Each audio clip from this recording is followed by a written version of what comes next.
我是 Joy。我们四川人很爱肥肠，今天我教大家一种干煸的做法，吃起来脆韧干香，绝杀米饭。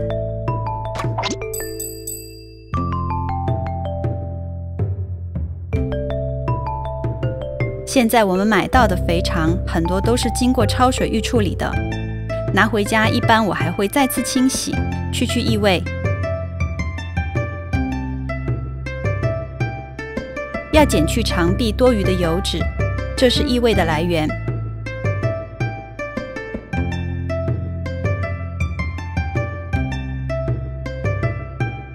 然后加入面粉和盐，翻拌均匀。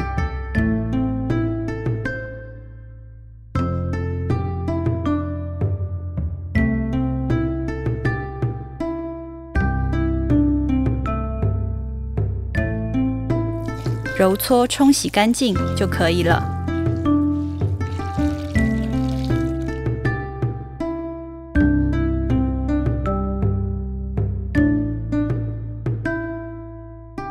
将肥肠切成4到5厘米的小块，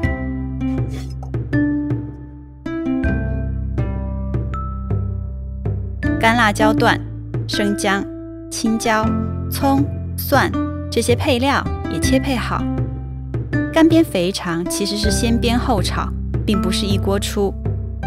先中火把油锅烧到6、7成热，倒入肥肠，煸出水分，然后慢慢收干，转小火一边翻炒一边按压出油。我们会看到肥肠收缩变小，表皮微微焦黄，等有些发脆了，关火盛出。然后再起油锅，先爆香大蒜、生姜片、干辣椒段、花椒、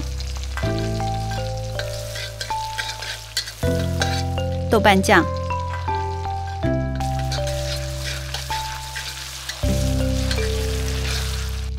再倒入肥肠，大火快速翻炒。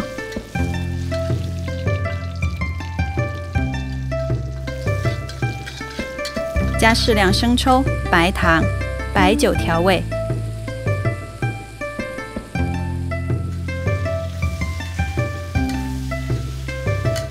最后放青椒块、大葱，翻炒均匀。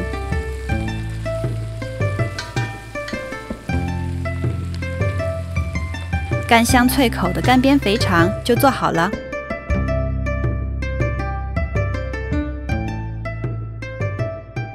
像我们今天用到的肥肠，实际上买来的时候已经经过预处理了。按照我个人的喜好的话，也会再一次充分的去清洗它，去除多余的油脂和异味。